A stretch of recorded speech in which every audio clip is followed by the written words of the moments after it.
Saat ini kita akan membaca dan merenungkan bersama bagian firman Tuhan.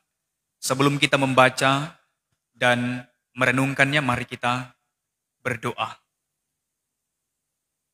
Ya Tuhan, ya Allah kami, tibalah saat ini kami umat-Mu yang ada di rumah-Mu yang kudus ini, hendak membaca dan belajar bersama dari bagian firman-Mu. Biarlah Roh Kudus bekerja dan berkuasa bagi masing-masing kami. Agar ketika kami membaca, kami merenungkan, kami dapat memahami dan mengerti firman itu. Dan firman itu jugalah yang akan kami jadikan suluh dan pedoman di tengah-tengah kehidupan yang kami jalani. Berfirmanlah bagi kami ya Tuhan. Kami siap sedia membaca, merenungkan, dan melakukan firman-Mu di dalam nama Tuhan Yesus. Amin.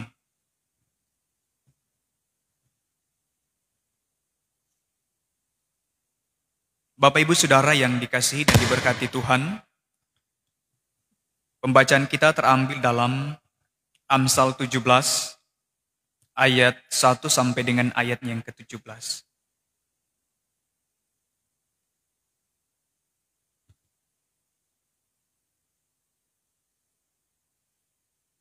Sekali lagi Amsal 17, ayat 1 sampai dengan ayatnya yang ke-17. Kita akan membaca bagian firman Tuhan ini secara berbalas-balasan. Amsal 17, ayat 1 sampai dengan ayat 17, berkata demikian. Lebih baik sekerat roti yang kering disertai dengan ketentraman, daripada makanan daging serumah disertai dengan perbantahan.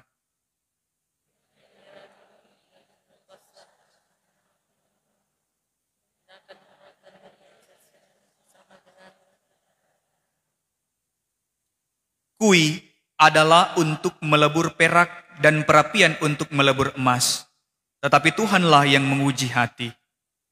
Orang yang berbuat jahat memperhatikan jahat. Seorang pendusta memberi telinga kepada lidah yang mencelakakan. Siapa mengolok-olok orang miskin menghina penciptanya. Siapa gembira karena suatu kecelakaan tidak akan luput dari hukuman. Mahkota orang-orang tua adalah anak cucu, dan kehormatan anak-anak ialah nenek moyang mereka. Orang bebal tidak layak mengucapkan kata-kata yang bagus, apalagi orang mulia mengucapkan kata-kata dusta. Hadiah corong adalah seperti mustika di mata yang memberinya, dan di mana juga yang memalingkan muka ia beruntung. Siapa menutupi pelanggaran mengejar kasih, tetapi siapa membangkit-bangkit perkara menceraikan sahabat yang karib. Suatu kedudukan emas pada orang pengertian daripada 100 pukulan pada orang bebal. Orang durhaka hanya mencari kejahatan, tetapi terhadap dia akan disuruh utusan yang kejam.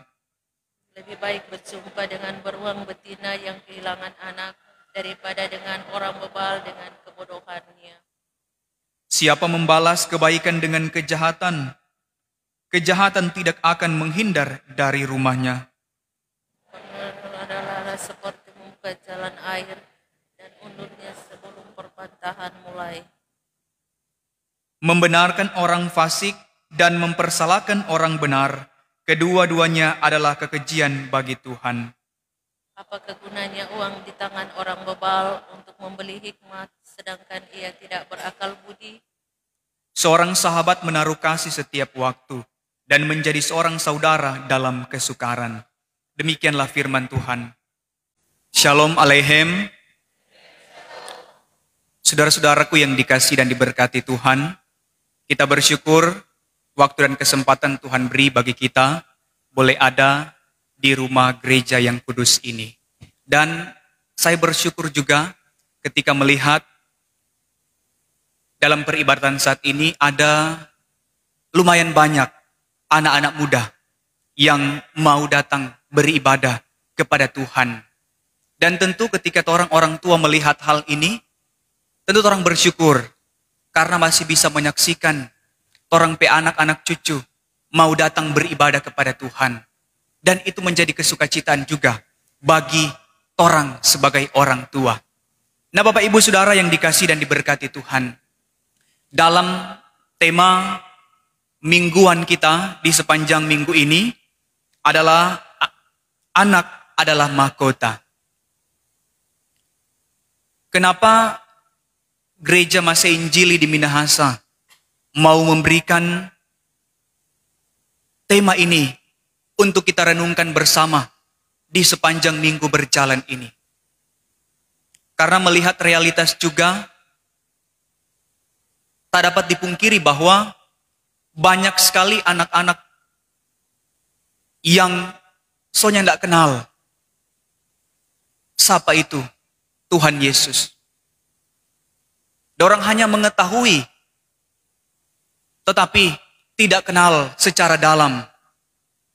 Makanya kita menyadari tanggung jawab kita sebagai orang tua. Bapak Ibu Saudara yang dikasih dan diberkati Tuhan, bagian firman ini juga menyoroti beberapa hal. Yang pertama menyoroti tentang kehidupan dengan keluarga. Dicatat dalam ayat 1, ayat 2 dan juga ayat 6. Kemudian menyoroti tentang orang yang berbuat jahat. Dicatat dalam ayat 4, 5, 8, 9, 11, ayat 13, 14 dan ayat 15. Dan ketiga menyoroti tentang orang yang bebal. Dicatat dalam ayat 7, 10, 12 dan ayat 16. Dan yang terakhir juga menyoroti tentang hubungan dengan sesama, yang sangat jelas dicatat dalam ayat 17.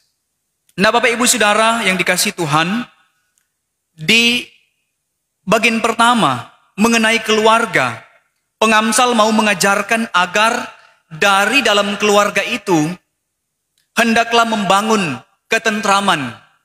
Dari dalam keluarga hendak tercipta keakraban. Dari dalam keluarga itu hendaklah ada kedamaian.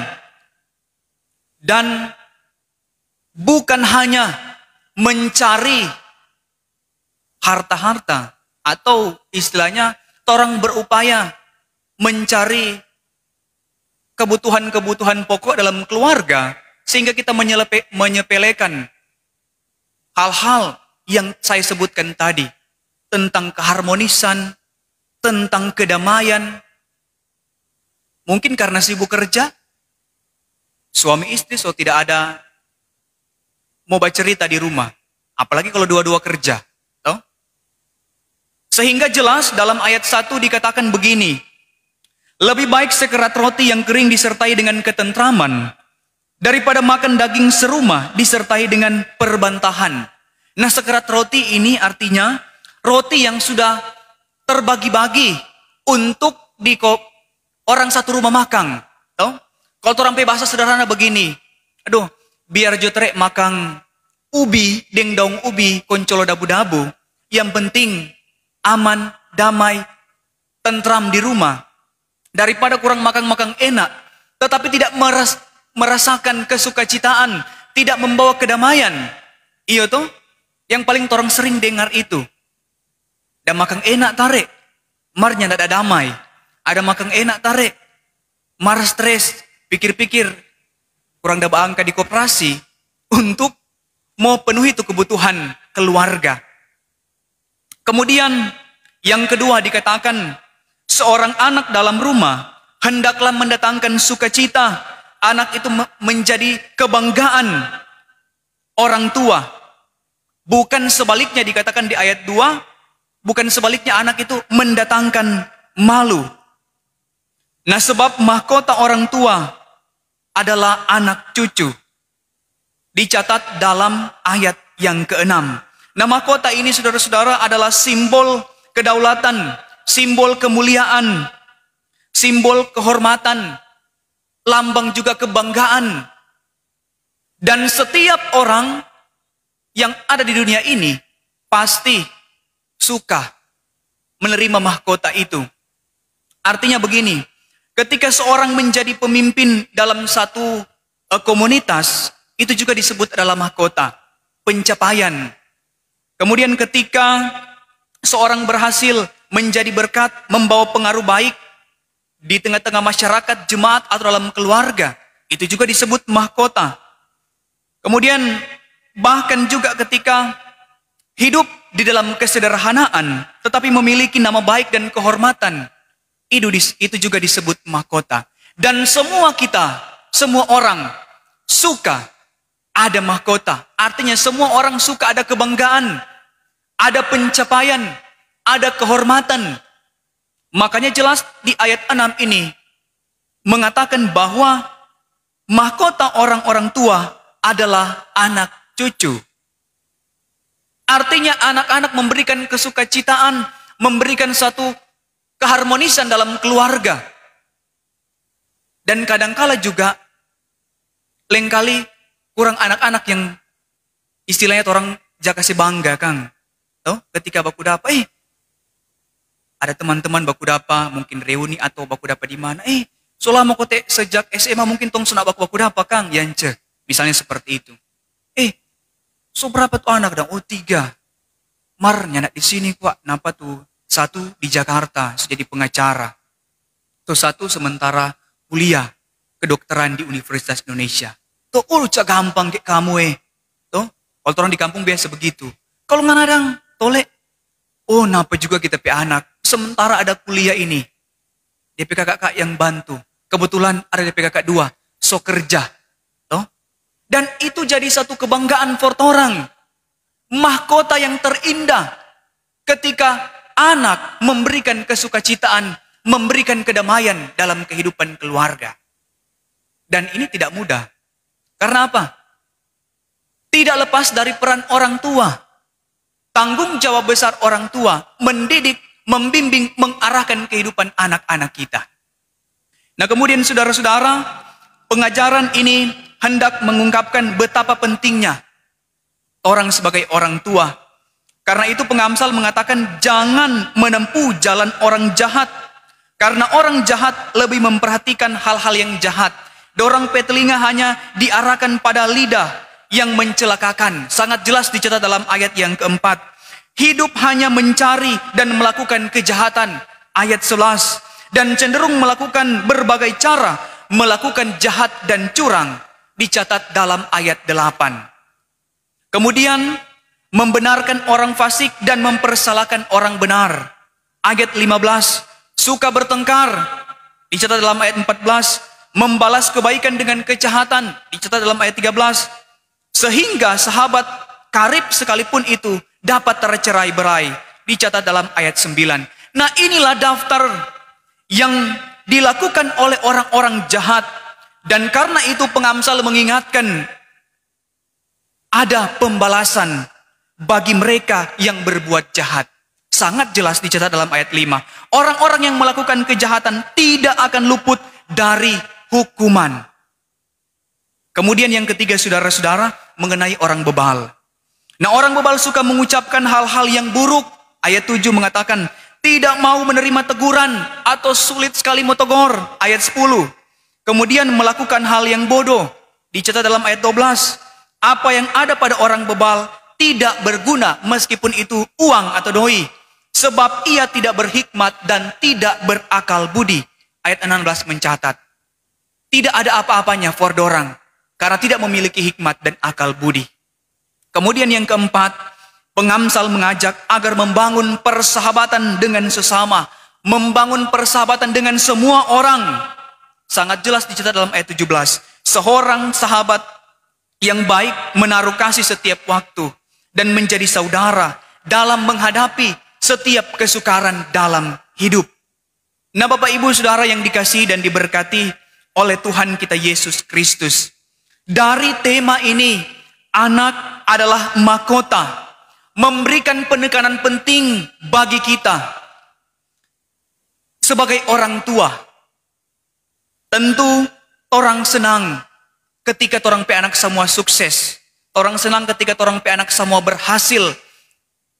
Entah itu dalam pendidikan, dalam keluarga ketika orang pe anak so berkeluarga, atau juga dalam hal-hal yang lain, pencapaian-pencapaian.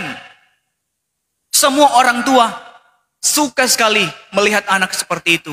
Kita juga mengatakan seperti itu karena juga seorang bapak. Senang sekali ketika anak melakukan hal-hal yang ya orang rindukan sekali. Melakukan hal-hal yang sesuai dengan perintah dan ketetapan Tuhan. Memang ini nyandak gampang. Nyandak mudah tanggung jawab orang tua. Mendidik, mengarahkan anak. Iya toh? Siapa sini yang ada anak lebih dari 1, 2? Ada yang 3. Sedangkan 1 kita pikir orang harus kerja keras untuk mendidik bahkan mengarahkan anak itu. Yang paling pertama tentu katu, anak itu belajar dari orang tua. Dan ini yang harus orang sadari. Nyanda ada yang lain mau kasih belajar. Karena juga melihat realitas yang terjadi di tengah-tengah dunia ini, ketika pandemi COVID-19, banyak anak-anak yang mungkin lebih banyak meluangkan waktu belajar di rumah daripada belajar di sekolah. Pendidikan formal yang pertama. Sedangkan pendidikan non formal ingat selalu ada di tengah-tengah kehidupan keluarga. Tahu? Kalau mungkin kita dulu SD, mungkin Bapak Ibu Saudara pernah alami. Kita SD 6:30 harus pergi karena jam 7 apel. Jam 1, 1:30 baru mau pulang. Makanya nyak heran kalau orang waktu SD 2 kali istirahat. Makanya selalu dia minta, "Mak, 2 kali doi jajan.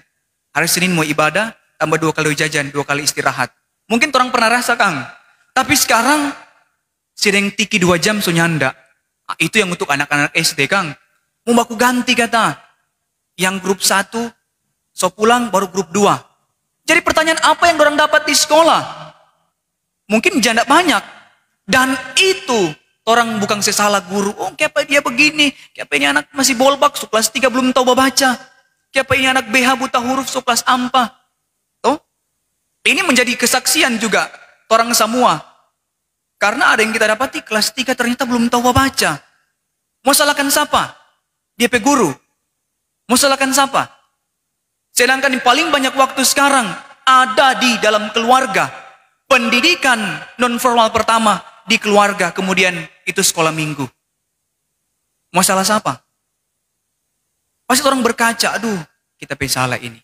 Mungkin karena sibuk kerja. Tidak memperhatikan ini anak. Dan orang pasti mau berupaya agar supaya anak-anak kita bagus. Dia pendidikan bagus. Makanya orang juga berupaya melakukan yang terbaik.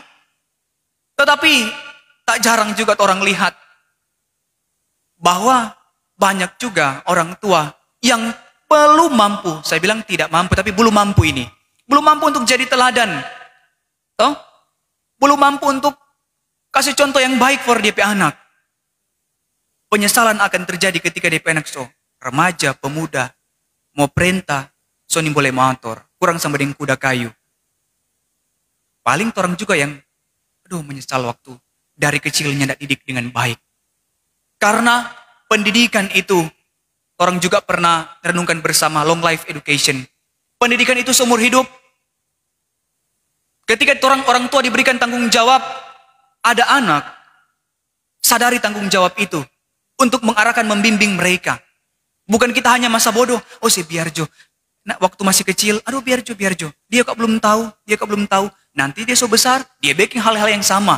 Ketika dari kecil orang suarakan, itu tidak boleh nih, jangan itu. Toh?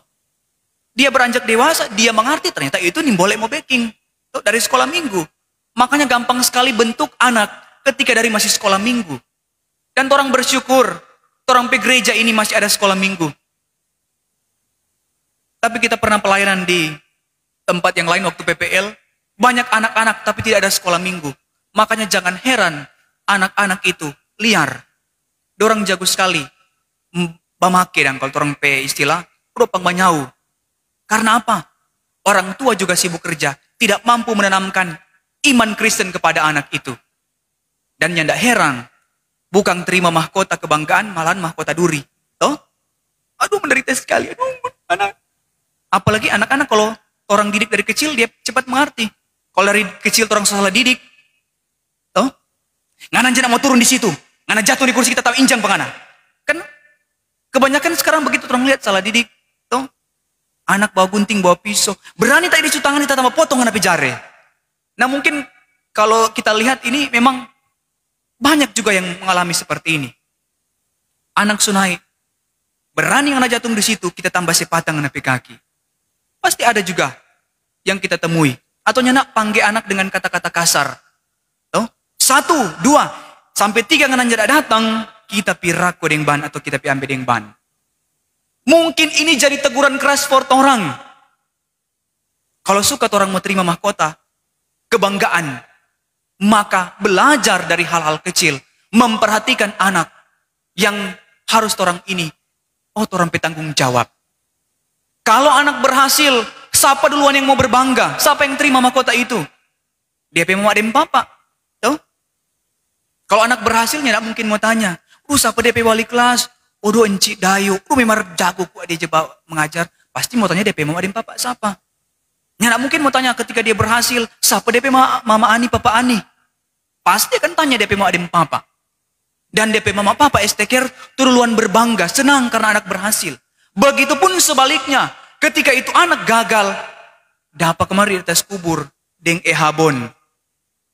Masosel, masih anak-anak remaja. Siapa duluan memalo? Nyandak mau tanya, siapa DP wali kelas? Oh Tuhan, masih deng seragam so ini. Pasti mau siapa DP mama dan papa? Toh? Betul atau nyanda? Dan ini yang sekali lagi saya mau katakan. Jadi pesan firman bagi orang.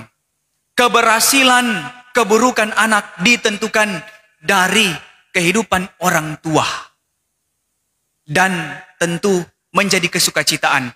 Orang juga pernah mungkin membaca ayat di Amsal 29, ayatnya yang ke-17. Didiklah anakmu maka ia akan memberikan ketentraman kepadamu dan mendatangkan sukacita kepadamu. Tora akan bersukacita ketika mampu mendidik anak. Tora akan sakit kepala stres ketika kurang dapat apa-apa panggil. Di sekolah, panggilan orang tua, di ini, sebagai kasus. Dan dari firman ini, kita belajar terus bahwa anak itu dipercayakan untuk kita didik. Dan tanggung jawab kita sebagai orang tua. Jangan pernah lalai untuk terus memberikan pengajaran. Dan satu saat, Tora akan menerima mahkota itu. Kalau Tora orang kamu bilang, aduh, mau KIP akang dulu tuh anak-anak P. Sual rerah. Tuh, karena apa? Orang katuk yang berupaya membimbing, mengarahkan mereka. Dan biarlah firman ini akan terus menolong, memampukan kita sebagai orang tua, mama, papa, oma, opa, melakukan semua yang terbaik dalam tanggung jawab kehidupan kita. Amin.